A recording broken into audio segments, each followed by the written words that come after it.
Ladies and gentlemen, this is a talk show. Do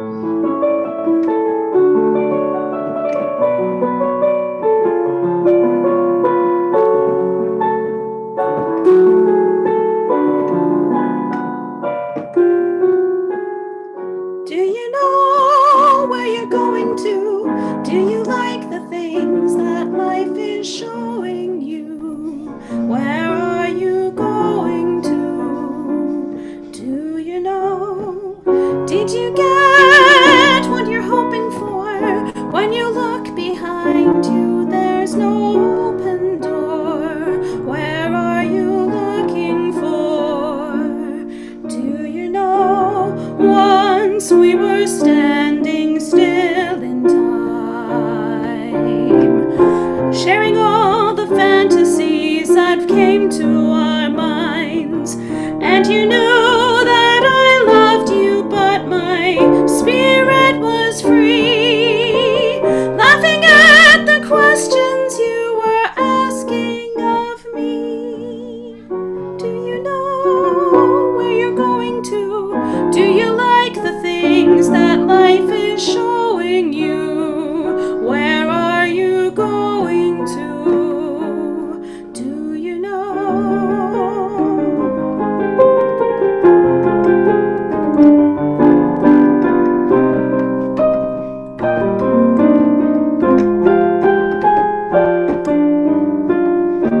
Now that we're looking back at what we've planned, we let so many dreams just slip through our hands.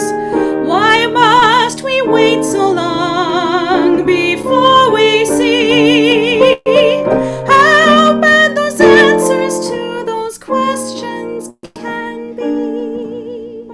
Do you know where you're going to? Do you like the things that life is showing you? Where are you going to? Do you know?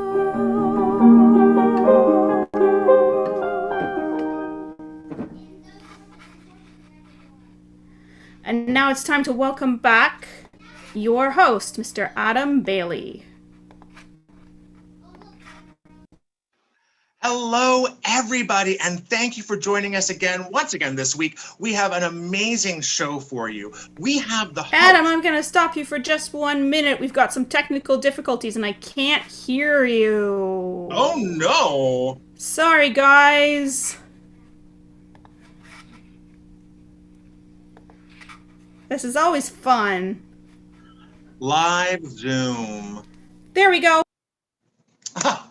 Thank you for your patience, everybody, and thank you for joining us again this week. We have an amazing show for you. We have the host of Bad Gay Movies Equals Bitchy Gay Men, Bill Antoniou, with us today. And we also have, from Winnipeg, comedian Carole Cunningham.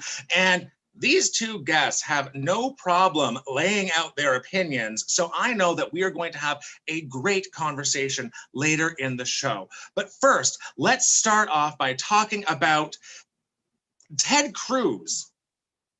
Now, I wasn't planning on starting the show off with Ted Cruz, but when I was on my Twitter last night to research today's monologue, he started flooding my feed. Now, for those of you who need a reminder on who Ted Cruz is, he is the U.S. Senator who bears a striking resemblance to Grandpa Munster. Now, that is a face that only a mother could love. Now, Ted Cruz, he came to fame when he ran for president in the Republican primaries in 2016 against one Donald J. Trump. And spoiler alert, Ted Cruz lost. But while he was running for president, he did get to enjoy Donald Trump's sunny disposition, being on the receiving end of a deluge of insults that were often quite personal and included family members. Ted Cruz had his wife's appearance insulted by Donald Trump. Ted Cruz's father was accused of being the Zodiac killer by Donald Trump. And Donald Trump went so far as to call Ted Cruz a Canadian In fact, a weak and soft bebe. And as we all know, if a manly man is called a weak and soft bebe, he needs to go and get himself a male push-up bra.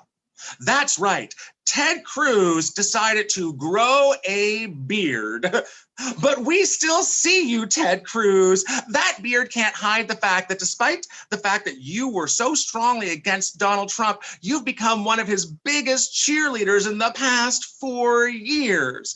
Now, Ted Cruz came to Twitter because of a conversation that got started with Trevor Noah. Now, Trevor Noah was out there criticizing gender reveal parties.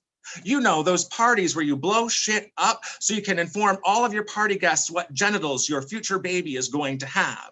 And gender reveal parties, well, they were in the news because they're one of the things that is responsible for the wildfires that is currently destroying the West Coast of America. Now, these wildfires are a horrific tragedy with unforetold human and environmental costs. In any other year, they would be the tragic moment of the year. But in 2020, these wildfires seem par for the course. They are not. And the gender reveal parties that started this wildfire deserve every ounce of criticism that they get. And not just for these fires. These parties are damaging for queer, trans, and non-binary people, which is what brought Trevor Noah to social media, where he decided to let us know that these parties don't even make any sense, as the children they are for haven't told us what gender they are yet. To which Ted Cruz popped off, "A fair point. Many liberal males never grow balls." Well, that's an opening. And thank you for anonymous Twitter user, The Horse Whisperer, for informing us. Trump insulted your wife and father, yet you continue to gobble up his stool like it's a Red Lobster shrimp basket. Ted, no one, and I mean absolutely no one, would put you and set of balls in the same sentence. And since the Horse Whisperer went off on that, the hashtag Ted Cruz has no balls has been the #1 trending tag on Twitter. But that's not even the reason that I was on the social media app. No, I was there to research today's monologue, which was supposed to be about this.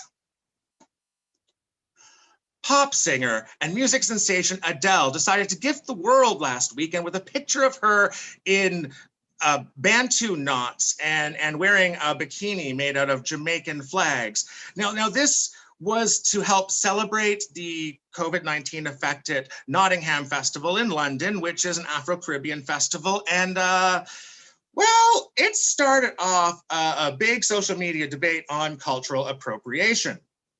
Now, I want to rest assure you that I am aware that I am not an expert on African women's hair, especially Bantu knots. I am neither an African woman, nor am I 1990s singer Bjork. But lots of Black people were offended by this, including Twitter users like The Vixen, who took great offense to this. But other Black commentators supported this. And as a white person, this is a big question that I have, because it's all about how do you share in a culture that is not your own.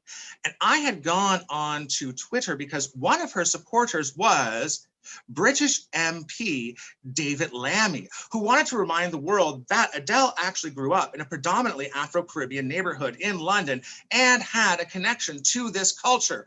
Unfortunately, while looking for his tweet,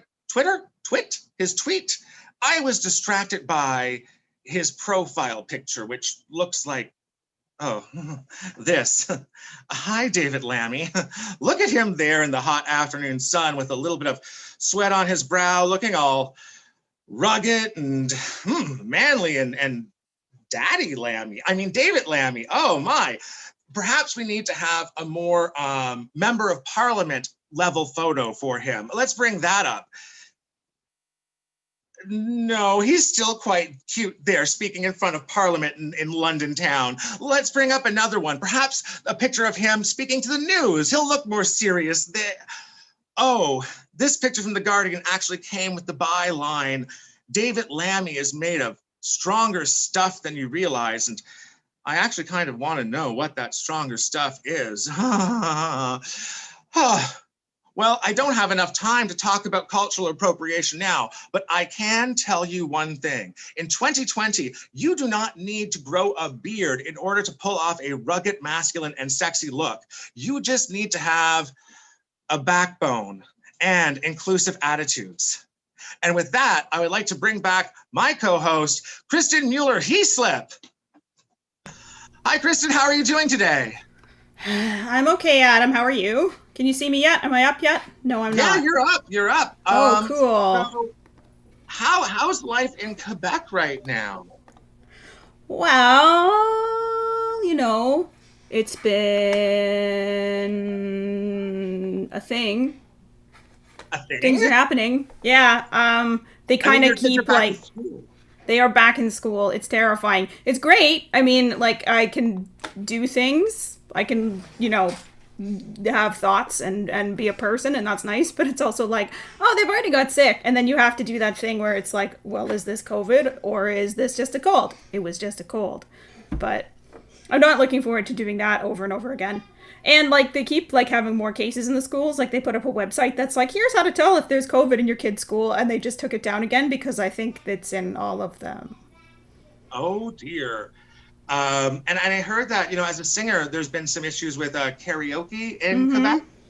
Yeah, we love our karaoke here in Quebec, and there was a whole outbreak in a karaoke bar in Quebec City because, well, I mean, if you exhale forcefully like when you're singing, it's really efficient at spreading whatever is in your lungs around the room. So I think maybe karaoke is not going to be happening for a little while. I know that we're actually in Toronto. We're prepping for possibly a second wave. In fact, the province is thinking about closing the city down while the rest of the province gets to stay open. Fun. So, yeah, fun. Yeah, I've been the city where people don't have yards and we all live in apartments with tiny balconies. That's the place where we want things closed down as like fall descended upon us with a bang. So it's been a tough week. I have to say that I haven't been too cheerful this week, so no. I just need something to pick me up. I have something for you. Something that I saw on Twitter when I was not doing research, but just frittering my life away as I always do. I want to show you something I found, which is RuPaul as the dinosaurs of Drumheller. What? Yes. So here is, it's what it sounds like. Dinosaurs and RuPaul. Oh my goodness, she does look like that dinosaur. I know. Drag Race isn't Canada's Drag Race. It just ended, right? Right? I don't remember. It just ended, and Jimbo was sent home one episode too early. So this is actually a nice little cheer up. We need some more RuPaul in our life. So here's a more colorful ensemble. Oh, I like that dinosaur that she's taken inspiration from. They do look appropriate side by each. Yep. And here is some, out of drag picture with this. I don't know what that is supposed to be. If you were going to. Is that Stegosaurus? Are those butcher cuts drawn onto the Stegosaurus? Yes. I don't know what kind of restaurants they have in Alberta, but I'm not going there. I mean, meat. They eat a lot of meat in Alberta. I'll just put that one out there for you right now. A lot of meat. Ooh. Isn't that beautiful? Very nice and stately, So I thought that would be a nice thing, like a nice little pick-me-up for everyone involved, because this has been a crap week, and I'm really sorry about all the technical stuff that suddenly went wrong in the middle of this show, and I thought I was doing such a good job, but oh well. You're doing an amazing job. It's the magic of live theater. You get to experience it live, or you get to experience it in your living room. Either way, technical clubs will happen.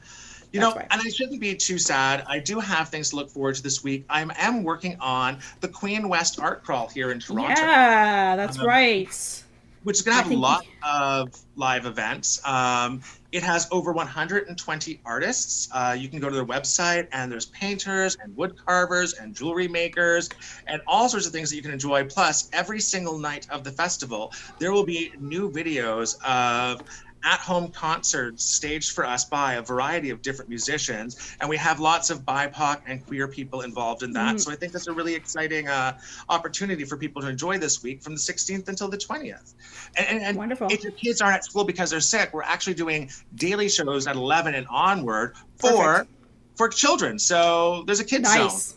Oh, that's amazing. Well, I hope not. Fingers crossed, but I'm sure everything will things be available after the fact. Can you check it out if you miss a live show, or is it just you No. have to be there? Ooh. No, they're timed, so they start at 6. But if Ooh. you go anytime in the evening after the show is released, you can enjoy it for the rest of that night. There you go. So maybe we can catch some of that content, even if you can't quite make it on the date. Exactly. Yeah, well, And that don't you have sounds something that you're fun. promoting right now too? I do. If you're a frequent watcher of this viewer of the show, you might remember me talking about making my own underwear, and I jokingly said I was going to open an online underwear store. Well, guess what? I did. And if you need some new underpants, I have you covered. Size extra small to 3X, because your butt deserves the best. thenooks.ca/bottomsup, and I'm really proud of that name. So that's it. And yeah, all these things you see here are mostly sold out, but I have a bit left. I just got a giant box of fabric delivered for my fall collection, so I'm excited about that. Ooh, seasonal collections. I like it. And I've taught my 8-year-old how to sew, so if he's home from school, I can put him to work. I love that child labor is alive and well in I your know. department. In the home business, absolutely.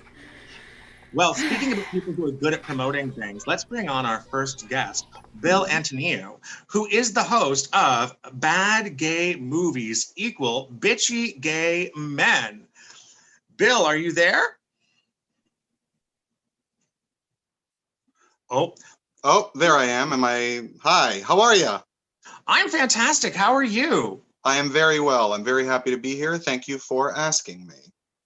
Well, thank you for saying yes. It's always a thrill to have you on my screen, in my ears, whichever way I can get you, whatever orifice that equals. I'm happy to have you there.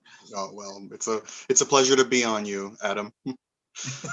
to quote half your professors and all your Boy Scout leaders, it's a pleasure. Yeah. Didn't the Boy Scouts of America close down this year because of things? Because of you, yeah. Because of me. It was all because of me.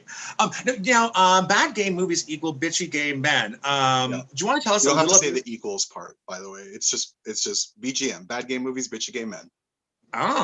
So tell us a little bit about that, because I know as a gay man, I've watched several bad gay movies and they do make me bitchy. So tell us a little bit about your show. Well, it's a podcast that we've been doing since 2013, co-hosted by myself, Daniel Carole, and Michael Soulard, who are good old friends of mine, who, Mikey and I always made each other laugh. Dan and I always loved talking about movies, so I figured the three of us would make a great dream team. When I thought up the idea of the podcast, I was so happy they both said yes.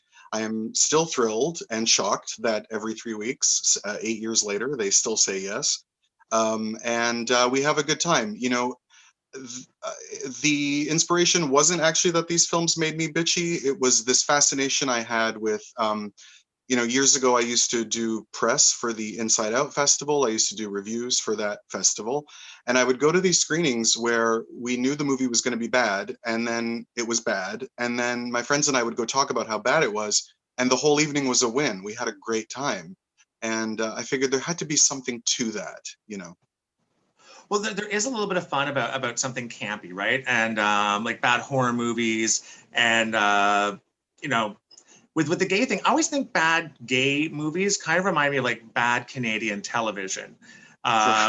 There's something similar about the identities, in that you watch it because it's about you and it's supposed to be reflective of your experience, and yet somehow there's something just a little bit off about it because you're used to getting the majority perspective from America or from straight television. Like, a lot of my queer content is movies that are made for women, but are really kind of feel like they're for me. Right. Sure. I mean, that's a very educated perspective on the matter. I think a lot of it also has to do with the fact that you have movies being made, for lack of a better term, to tick boxes off. You also have the situation that a movie with a queer content perspective is not going to get a budget the way another movie might. And you have creators who just want to make these movies, and they make them quickly and cheaply, and then distributors pick them up because there is a niche market for them, that there are people who will watch them regardless of whether or not they're good, because of the lack of opportunities that I personally have to watch a movie where I am the protagonist of the film and not just the funny best friend. So it's a whole storm of elements that kind of come together to make these movies. The thing that shocks us, because I mean, we love it when a movie is campy too, but that's when it's intentionally funny.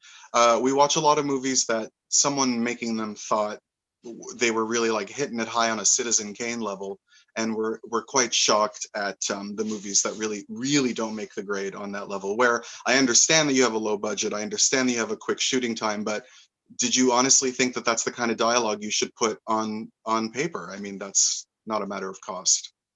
Now, do you have any particular favorite bad gay movies that you'd like to let our audience know about? Anything that should be on people's viewing lists? Oh, that's a good question. They all sort of fade into the background after all these years because we've done 126 of them. Our latest episode that we released with, it was me and Daniel doing a movie called Shut Up and Kiss Me, which was among the lowest of the low. I think that was one that made me pretty angry. The first movie that I remember we all had temper tantrums over was the first Eating Out movie. Of that long series of, silly sort of softcore extravaganzas. The sequels are all fun and they know they're bad, but the first one is actually trying to be an actual like sexy love triangle, and is actually downright offensive in how much it misses the mark. Oh my goodness. I know that you also once a year do an episode on a movie that isn't technically a gay movie. It's sort of like a closet movie. Sort of like Friday A Nightmare on Elm Street 2, where it's all of these like gay elements in the background, and to get the budget and to get the movie made, they couldn't make the protagonist explicitly gay, but they still have a lot of gay value in them. Do you have any other favorites in that category? Yes, so it's not once a year, it's actually once every 10 episodes we do what we call the gay but not gay episode, which is, it probably works out to like once or maybe twice a year sometimes, because we only do it like 3 times a year, or 3 times every 3 weeks, the show. But yeah, that is a movie where we decide that it has some kind of relevance culturally to us as gay movie watchers, but not specifically thematically. So we've done The Mirror Has Two Faces with Barbara Streisand. That's one of our most popular episodes. I got the most email about the episode we did on Airport 1975 starring Karen Black. And MAME was our 50th episode, our special 50th episode with the History Boys as our special guests with Lucille Ball. Oh, wait, tell me more about that. I'm a huge Lucy fan. She has an amazing backstory. I am too. I worship the ground that Lucy walks on, but that movie is absolutely tragic. It's really bad. She's really bad in it. It's a real, I mean, when you compare it to the original Anti-Mame, which is, one of my favorite movies of all time, it pales painfully by comparison. Yeah. Well, I mean, my gay but not gay is basically anything with Reese Witherspoon in it, because I watch those movies and she's my drop-in character. Whoever Reese Witherspoon is playing, that is also by definition me, even though she always plays these like people from a class level. Like I come from like, white trash, and she's always playing like an upper middle class white girl, and I have none of that. But somehow neither does she, just so you know. Oh, pretend upper class. That is something that I have in common with her then. Yeah, I think she's from Florida. I don't think you're ever classy when you're from Florida. I think that's in the state constitution. You are never classy when you're from Florida. It's just, I could be wrong, but yeah. It's on a bumper sticker somewhere. Well, Bill, which Reese Witherspoon movie do you want us to do on the show then, if that's the case? It has to be a really bad one, like Sweet Home Alabama, or Sweet Home Alabama, because it also has Candice Bergen in it, and you have two pure icons right there. So I'm Sweet Home Alabama has to be the bad gay Reese Witherspoon movie, the gay but not gay one. Okay, well, we're putting it on the list. Oh, fantastic. Well, Bill, it's wonderful chatting with you, and I know that you have lots of opinions, so stick around and we're going to have you in the new segment coming up, okay? All right, sounds great. Fantastic. And now I'm going to turn our screens over to the one and only fabulous comedian, Carole Cunningham, live from Winnipeg. Everybody put your hands together for Carole Cunningham. Woo! Everybody. It's just us. And oh, we lost Adam. Yes, my name is Carole Cunningham, and I am from Winnipeg. And like most comedians now, we kind of got a huge blow hit at us with COVID, and I have been taken off the road from comedy, and I am now a homeschooler, stay-at-home mom. And the one thing I've learned about homeschooling is this slurping whore does not have a clean 25 minutes. I don't know if I can put my child back in school next year. I've been at home a lot. I have a Chihuahua named Kieran that I got to go on the road with me a couple of years ago because I was getting kind of lonely and a little detached. And why did I get a Chihuahua? Well, I like tiny things that shake a lot and bark at nothing. And people ask, "Oh, is she your emotional support dog?" And she is 6 pounds. I wear the vest in this relationship. I am the only one who can fit it. I'm trying to look at some topical stuff lately and getting back into the swing of things on stage. And the one thing it's hard because I find I just want to watch it all the time.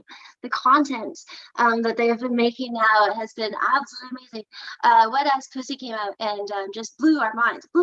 Not only the song, which is fantastic, but the reactions of men who have never known that a pussy could be wet have been astounding. It's been neat to walk into that new world with everybody. But when the song came out and I had promoted it and everything, and this one man who I frequently have online run-ins with said to me, you know, Carole, it's Cardi B. Like she's she's an abuser. And I was like, oh, do tell. And he's like, well, you know, she trapped a bunch of men and she robbed them. And I said, yes. And he says, well, you know, we put away Cosby and you know, we went after Harvey Weinstein for these kind of things. And it's really hypocritical of you to not also want to do the same with Cardi B. Is there going to be a reaction from women about her? And I said, no. And he said, Carole, can you just you know, the hypocrisy, can you imagine a man in that position as Cardi B? And I said, oh, imagine a man who drugs women, but only robs them. And yeah, we all collectively, because every woman speaks for every other woman on the planet, as we know, we all collectively said we're cool with that. We'll be okay with this new future. I do like to tell kind of controversial jokes and get a little political and stuff. And Adam had touched on Adele earlier with cultural appropriation, and I try to use my stage as a platform, and it's a privilege. So I don't do cultural appropriation. I could say stupid stuff up there on stage, like a koala is my spirit animal, because I my kids eat shit and I'm high all the time. Like there's some parallels, but every once in a while you see a news story where you think, oh wow, you know what, people actually do in their cultures have a spirit animal, and you can understand why, because there's parallels. And I was reading this news story about these two sharks in this shark tank in Seoul, Korea, where a female shark ate a male shark because he kept bumping into her. And I posted it online on Facebook, and with a little LOL, this is life. And a vegan male comedian had messaged me, and I know he was vegan because he told me. And he said, you know, Carole, don't you think this news story is really actually cruel? That male shark could not get away from the female shark. And I said, no. And he's like, why not? Like, he could not get away from him. Why don't you feel bad for the shark in this unnatural environment being eaten alive? And I said, because I know she fucking warned him. I know. She was like, Kevin, you bump into me one more time, I'm going to eat you. And you know that Kevin showed up for work the next day at the comedy club. I mean, the shark aquarium. I went over to his buddies who stood at the water cooler, and he was like, hey, you see Teresa over there? I'm going to bump her. And even Kevin's friends were like, do not bump her. Dude, yesterday she said she was going to eat you. She crushed that puffer fish like it was a can of Coke, and she didn't even get high. So like, dude, seriously, we don't know if it's like Shark Week, if she's on the reg, if sharks even menstruate. We don't really care because they're female. And they just don't do it. Don't do it, man. And Kevin was like, what was she going to do? She's gonna eat me. We're not carnivores. And so Kevin found Teresa, and he went up there and he gave her just a little bump. And Teresa took out her earbuds. She wasn't listening to anything. She was just trying to look busy.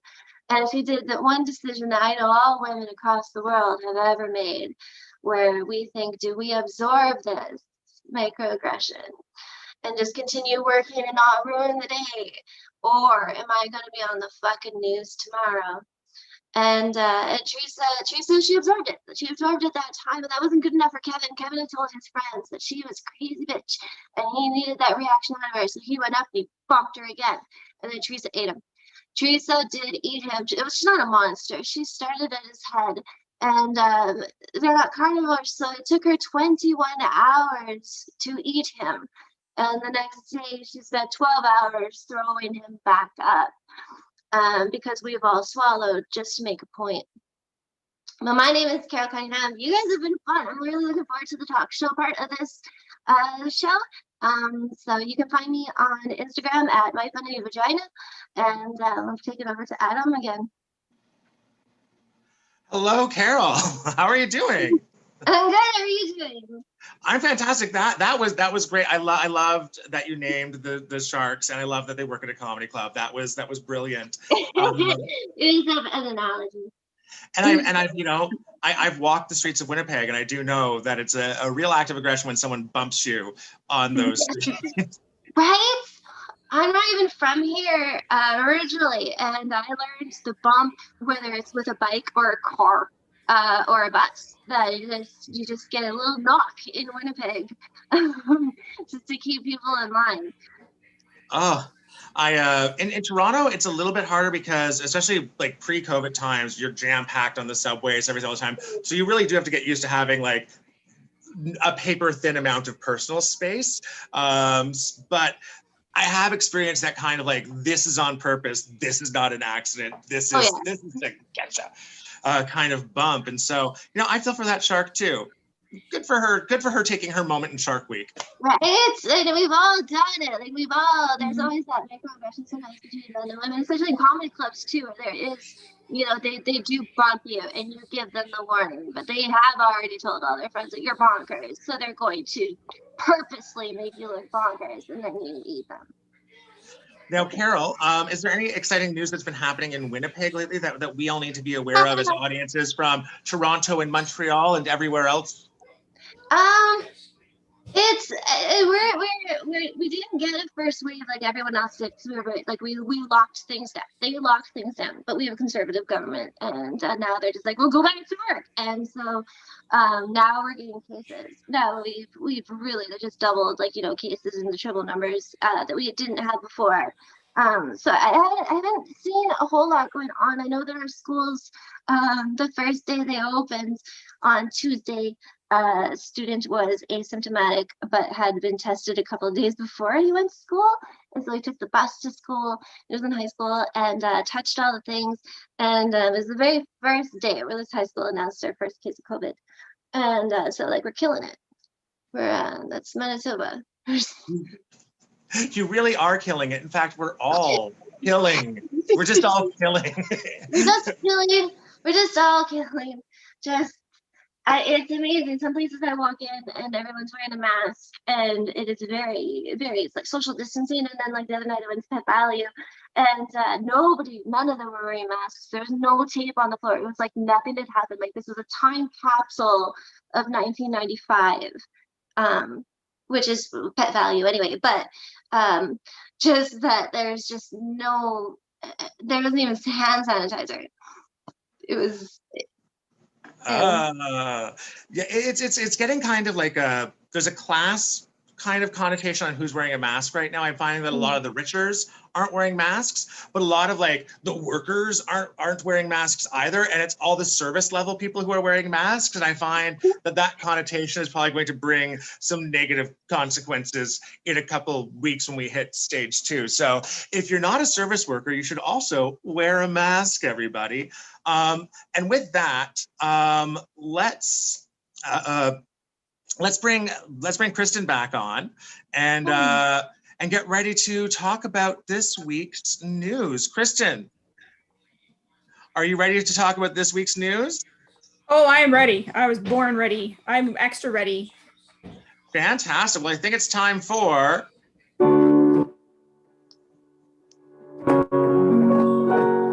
I got to work on that news theme song. This is a news segment. Nice. This is a news segment. So for those of you who have not taken part or watched our show before, all of us are going to be on panel today. Kristin is going to bring up different headlines that we've discovered over this week's news, and we're going to ask our guests, Carole and Bill, their opinions on this week's news. And it's pretty fun. And the minute that Kristin gets bored with it, she'll cut us off and we'll move on to the next segment. So let's bring everyone to the screen. Bill, Carole, are you ready? We are ready. No. Am I ready? Yes. Yeah. Fantastic. Awesome. So let's start with this week's news. Take it away, All Kristin. right. Today's first news story, BBC struggles to book more right-wing comedians because they aren't very good, claims insider. So this is a little tempest in a teapot that's been happening at the BBC. Someone has got their knickers in a twist because they don't think there's enough right-wing comedians on the BBC. And someone said, well, you know what? They're just not funny. So what do you guys think? Are right-wing comedians funny? Well, I'll let the comedian answer that one. Yeah. I love that this is even a debate because they've been debating, are women funny, with like 300 post threads for decades. Like, well, not decades on Facebook, obviously, but like just for so long, this is a common topic, and there's people who actually contribute to these things. And then they say, you know, right-wing comedians aren't funny, and suddenly just all the air is sucked out of the room, like this can't be discussed. No, they're not. I mean, I'm trying to think of a right-wing comedian. Dennis Miller.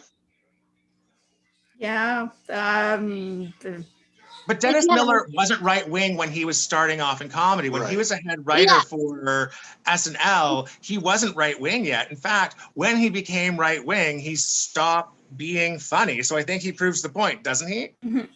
Well, yeah, I mean, I'm sorry, go ahead, Carole. I just wish those guys would just shut up and tell jokes, right?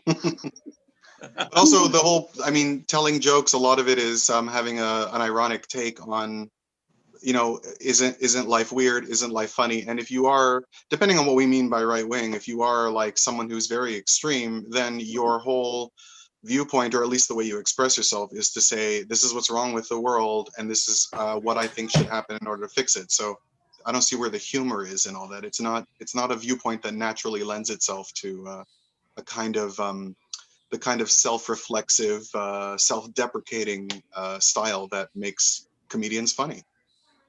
Yeah, I think the BBC. Go on, Carole. Oh no, I was just gonna say that, like, adding on to that, you know, we hear a lot of talk like with Hannah Gatsby and stuff like that on stage, where people are like, oh, it's clapter. People are just agreeing with her. And I wonder at what point, like, do right-wing comedians not think that's what's happening with them? Yeah, they're just angry saying their points and kind of being like, it's bully humor sometimes, where it's just like, yeah, and they're stupid, so ha ha ha, and I think this, ha, and you're like, but there's no joke, there's no twist. Where's the twist? Yeah. What is it, Well, Larry also, the Cable Guy? That's the only right-wing comedian I can think about, Larry the Cable Guy, who's not funny. He's not a bad voice actor. He voiced the main character in one of the main characters in the Cars franchise, which as a parent I have seen many, many times, and he's pretty good in that. Well, is Larry the Cable Guy, is that a character? Like, He's, or there's some actual ideas? I think he's like it's an identity. It's like a persona. Yeah. It's not like Stephen Carrot Colbert Top. pretending to be right-wing to make jokes. That's how he connects to his blue-collar, down-home audience, is by being putting on that identity of someone who, it's sort of like on the Fabulous Mrs. Maisel, where you have this very rich comedian who, in order to sell tickets, played by Jane Lynch, she comes out and is dressed up as a very poor wife who lives in a tiny one-room apartment and is very slutty and does all this stuff, and then but in reality, she lives in a mansion on Park Avenue. And so that's Larry the Cable Guy. Yeah. So not just Well, marvelous Mrs. Maisel, by the way, not the fabulous Mrs. Maisel. You gated up a little bit. Yeah, I get your Amazon Prime shows right. Well, speaking of people in denial about their class identity, here's a story which I enjoyed a lot. The wake of other boats in a pro-Trump parade in Texas caused 5 boats to sink. Oh, So I thought that was a joke. No, it's real. They really happened. They've been doing these boat parades for Trumps, but apparently what happened in this case is these boats sort of went exactly the wrong speed, and their wakes, because they're like literal waves in the water. Sometimes there's a technical explanation which I can't remember all of, but anyway, they boated poorly, and as such, several boats sank. Which there are some conspiracy theories that obviously it was caused by Antifa, right? Or possibly Poseidon. I don't know. Antifa members can barely be like, all they can manage is to grab like a baseball bat from their parents' basement and head for the streets with a spray can. There's no way that they have the wherewithal to infiltrate a marina and like find a way to sink boats. Yeah. I just love the idea that it's not even an organization, it's just a belief. So it's not even like, it's like saying feminists don't have, like just aren't organized enough to go, like it's just an ideology. But I do like the metaphor, like the layered onion metaphor kind of that goes along with this. Like if you look at the boats that are pro-Trump that sank other boats, and it was like, oh, that's like all the white women that voted for Trump 2 years ago. Well, yes, although I hope no one was hurt. No one, not seriously. Yeah. But it was the bigger, richer boats, because what happened was the bigger boats cause bigger waves. And so the bigger waves, if they go over the sides of the smaller boats, can knock them over. So in almost like, this is Trump supporters, and all the big, rich boats sunk the poor little boats. And then on top of it, with the conspiracy, they couldn't believe that that's what actually happened. So they had to create a fictional enemy to fill in. It's an even more apt metaphor. It's an even more apt metaphor because something called constructive interference happened with the wakes. There's destructive interference, which is when 2 waves cancel each other out, right? Which is how your noise canceling headphones work, right? And there's constructive interference, which is when 2 waves make each other larger. And that's what happened here, is by coming together, they created a bigger problem than any of them could have created on their own. Well, and being a Trump supporter, generally, I mean, it's a lot of his most ardent supporters, the mindset is like this idea of nobody telling anyone what to do. That's why they love him so much, is because he convinces people that like no one's going to be the boss of you, which is why you have all these tantrums about not wearing masks. So I wouldn't be surprised if there were a lot of captains of these boats who were given warnings from almanacs about not going on a boat parade that day, who were like, we don't care, we're going to do this no matter what. I'm guessing, but I was thinking of the intersection of Trump supporters and flat earthers that would have been just completely blown away by waves. Yeah. One of the articles that we cut this week was actually flat earthers who tried to go to the edge of the world and ended up getting put in quarantine because of it, because they went into international. They got lost. Yeah. They got lost. So this is like Truman Show, where they're just like, oh, this is a big conspiracy to keep us in, and Russia's just like, we don't want that. Yeah, we do want them to get jobs as right-wing comedians, though, because it sounds like they're pretty funny. Yeah, they sound on purpose. I'm still trying to think of one that's not for sure. Well, I guess like Andrew Dice Clay is one apparently now. I don't know. I honestly don't listen to them. Yeah, I think we're going to be struggling with that one for a long time. But speaking of right-wingers who make us laugh in public, let's go to our next news story. Sure. It's not really much of a story, but the internet is spitting with hunky gym employee who was target of anti-mask Karen's tirade. This lady, you might recognize her because she's done this a few times, where she goes into a place, refuses to wear a mask, has a tantrum, and like puts it on the internet. I don't know what platform she uses, but please don't find out. You don't want to watch her. She's terrible. But one of the when this rather dishy gym employee took her to task, and some people on the internet commented that he was hot. That's about it. There's not really anything else to this story. But maybe, what would you prefer to be, if you're misbehaving in public, would you like to have a hot dude tell you off? I don't know. Well, if I'm misbehaving the way she is, I probably think I'm the hottest person in the room no matter what. So I don't even know that it's a question you can sensibly answer. I mean, being put in your place by a hot dude for misbehaving is something that I wouldn't necessarily mind. Bill, is he your cup of tea? Well, I can't really see him all that well. I mean, not just for the mask. It's not a particularly good photo, so I'll have to look up the video. I mean, listen, it's been 6 months of no intense skin contact, so I mean, the furniture isn't even safe at this point, let alone hunky gym employees. My, Yeah. Bill. Well. And Carole, you were telling us before the show started, isn't your dog's name Karen? Yes, yeah, my Chihuahua. Her name is Karen. I got her. I named her in November 2018, so it was right as it was kind of a joke, and then more white women started getting online and acting super bad. So it kind of she trended just at the right time, and it was funny because I was actually going to get another Chihuahua and name her Amy. And then the Amy Cooper thing happened, and I was like, oh my God, stop thinking of these things, and it's just creating chaos everywhere. You need to stop naming your pets after offensive white women. I do. I'm that full of myself. I think I might be ruining the world.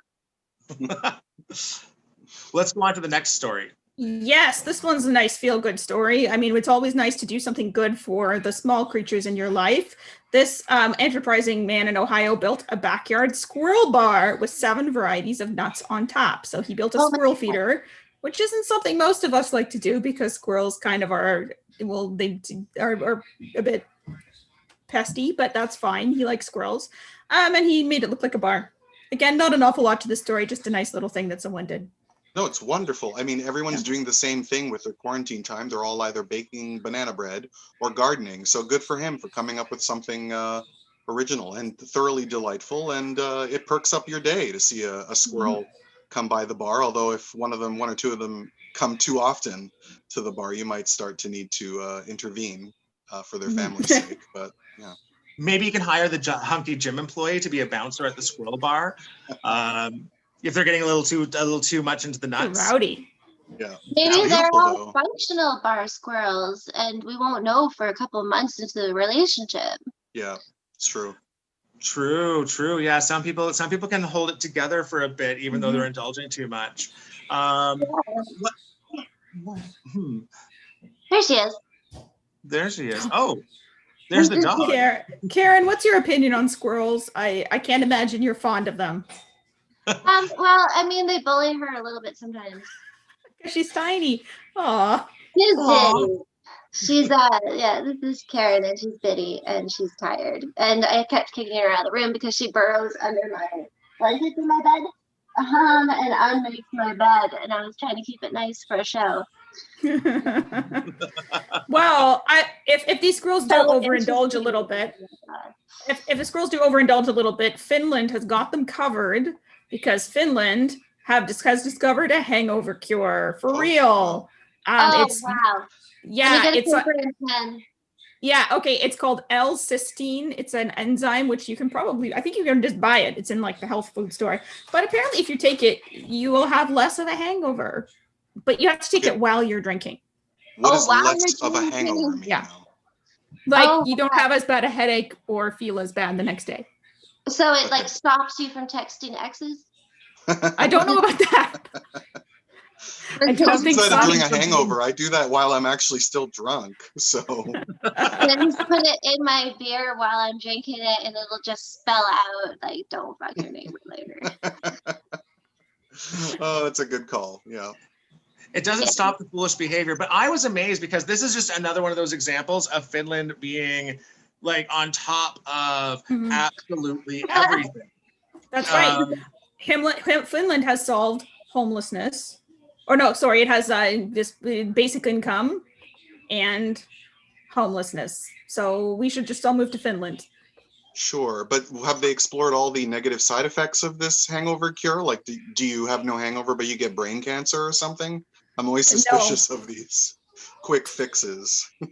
I think it's just an enzyme, right? So it's just something that you can buy at the health food store, and it helps with the headache. But what impresses me is that the Finns seem to be solving all of life's problems, right? And I want to know, what is it about being in Finland that causes this national identity to suddenly go out there and be like, we're going to end homelessness by giving everyone a home, and we're going to give everyone a minimum income, and we're going to, solve hangovers on top of it. It's like, don't just be good at one thing, be good at all of the things, said Finland.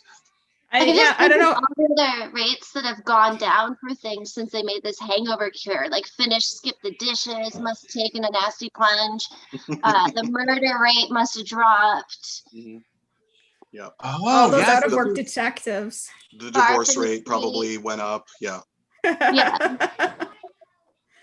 So this is all consequential of them doing the hangover cure. So in order to solve their broken economy, because there's no one hungover going out for greasy breakfasts, they can all remember what they did the night before, and they're all getting in fights over it and causing breakups and stuff. So they had to fix society by bringing us UBI and solving homelessness, and that because all of the husbands getting kicked out on the streets.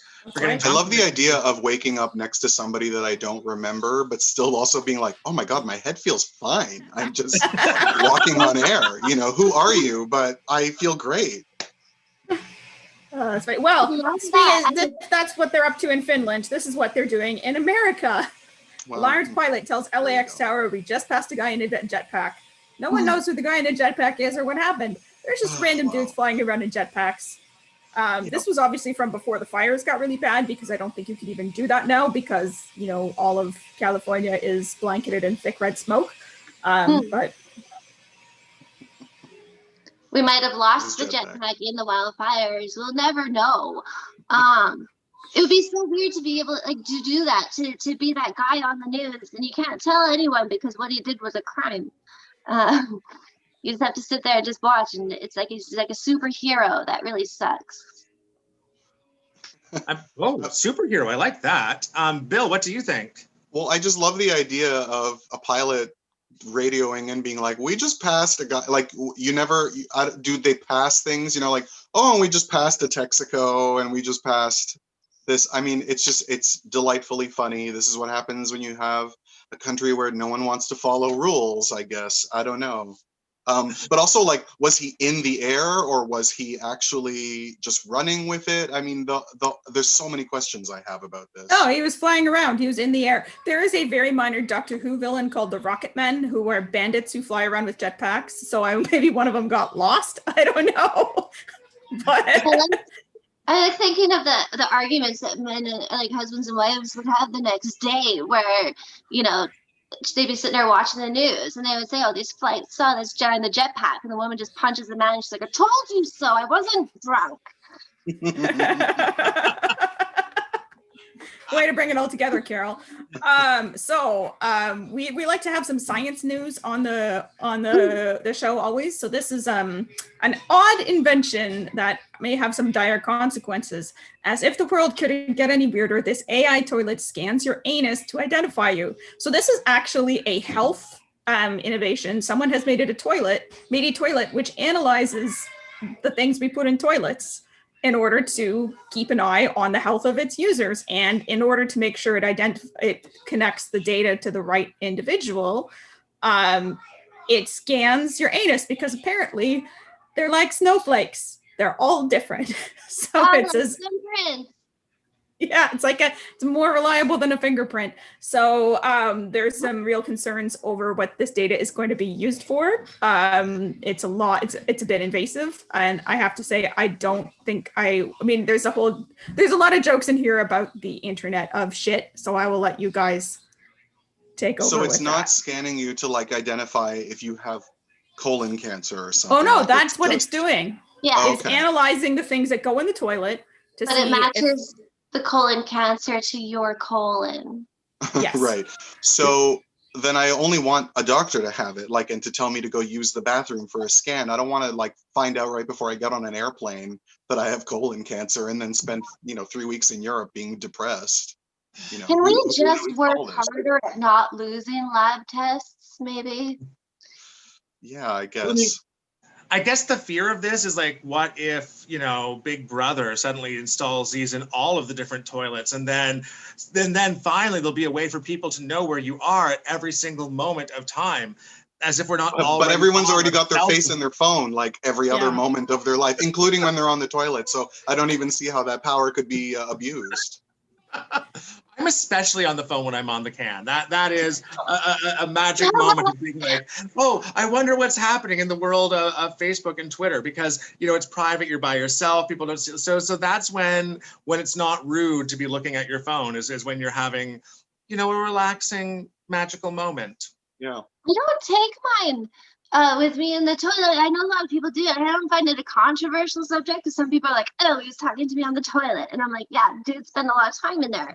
I've never brought it in myself, only for the fear of dropping my phone into the toilet and just being super just fucked. Well, what I've learned happens not if to you do it, because you end up in the bathroom for a very long time when you bring it in there. Oh, that makes 'cause sense. you get lost browsing, and then more time in there. Yeah, you've been done for like 15 minutes, and your legs are cramping, and you're still playing Words with Friends or whatever. I do like the idea of my anus being compared to a snowflake. It's going to change when people say liberal snowflake to me. I'm like, yeah, it is a snowflake, a powerful, magical snowflake. Aw. Everyone's Well, been on that slipping note- on it for 6 months a year for as long as you've known. That's why it's like a snowflake, Adam. On that note of things that are a bit grosser than we were prepared for, the nuggets of the future. KFC is working with a Russian bioprinting company to create 3D printed chicken meat using animal cells cultivated in a lab. This sounds gross, but it's not any grosser than the way they make chickens in real life, which is a bit awful too. And as a vegetarian, I'd probably eat that. What do you guys think? Would you eat 3D printed chicken? Well, I mean, I guess the appeal is that it cuts out the animal cruelty factor, and if you eat fast food, you're already putting something that's destroying your body into your body anyway. So I don't know. I guess the concern would be what the effects would be of 3D printed meat, but I couldn't be any worse than what I already eat at McDonald's from time to time. Yeah, there's some truth to that. There is an uncanny valley about it, where I'm just like, something about it makes me feel gross, and I don't know exactly what it is, because it's you're right. Like, this is probably a more sanitary way of growing chicken cells, but something about just even saying it that way, I'm like, yeah. Well, you're not eating something that was forced to live in its own shit, so it is probably more sanitary. But it probably is also like that Beyond Meat stuff, where you bite into it and it just tastes like 100% pure sodium. It'll probably be very salty. That's what all that stuff tastes like to me.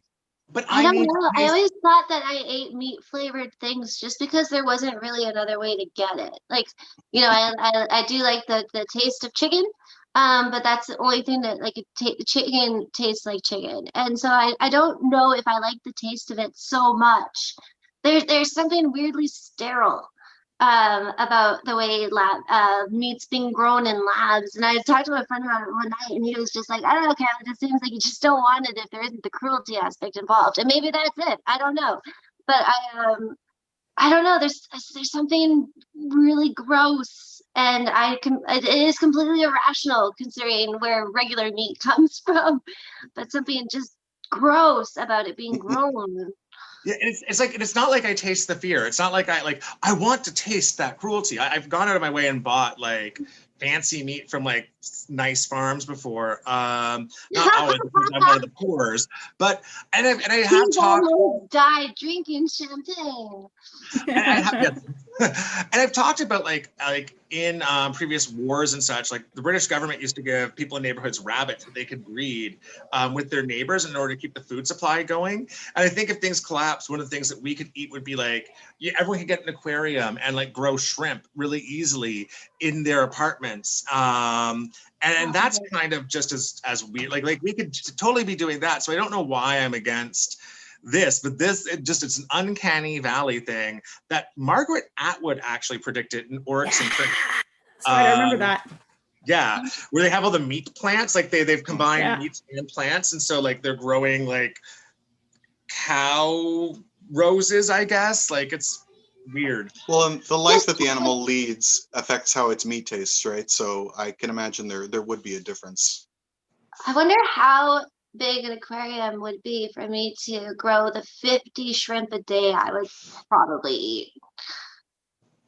If you had unlimited, like you just lived at Red Lobster during Shrimp Fest, right? Yeah, unlimited shrimp all the time.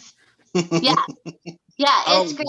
I always think it's a huge compliment when you go to Red Lobster and they're like, "Oh, she's only here for the shrimp fest." And I'm like, you know me. Today's episode is brought to you by Red Lobster, which keeps No, it's getting not. brought up throughout the program. Red Lobster, they're not paying us, but we'd love them to.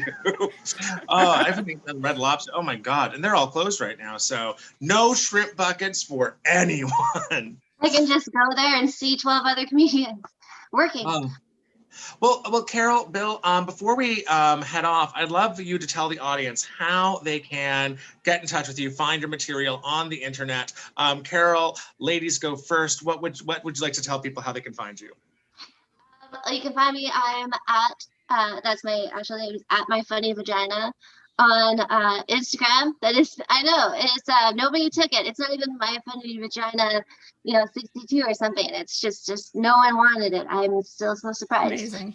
And I have a couple of clips up on YouTube. One of them has Karen on stage with me, stealing the show. And if you're in Winnipeg, you can catch me next week on Thursday at the St. James Hotel. We're doing the comedy karaoke. We do musical comedy as well. And it's a musical comedy show. And it's the first one at this venue. Thank you very much. Excellent. And Bill, where can we find you? I blog my movie reviews at myolladdiction.com. You can find me on Instagram. It's just my name, Bill Antoniou, Bill with one L. And I have a YouTube channel where I talk about the movies I watch. And then, of course, the podcast we mentioned earlier, you can find anywhere that you get podcasts, which is BGM, Bad Gay Movies, Bitchy Gay Men. Fantastic. And next time we're up is in 2 weeks, and we have country and folk musician from Arkansas, Willie Carlisle, and we have Ashley Cooper, who is a Toronto comedian and internet gamer. So we're going to have both of them on. It's going to be a fantastic show, and we'll see you then. Kristin, would you like to sing us out? Absolutely. So I'm afraid I'm not going to do the song again, as much fun as that was last week. I'm going to give you something a little bit more classic. Once I get myself all sorted, there we go. There we are. Lying in my bed, I hear the clock tick and think of you, caught up in circles. Confusion is nothing new. You say warm nights almost left behind. Suitcase of memories, time after. Sometimes you picture me. I'm walking too far ahead. You're calling to me. I can't hear what you've said, but you say go slow. I fall behind. The second hand unwinds. If you're lost in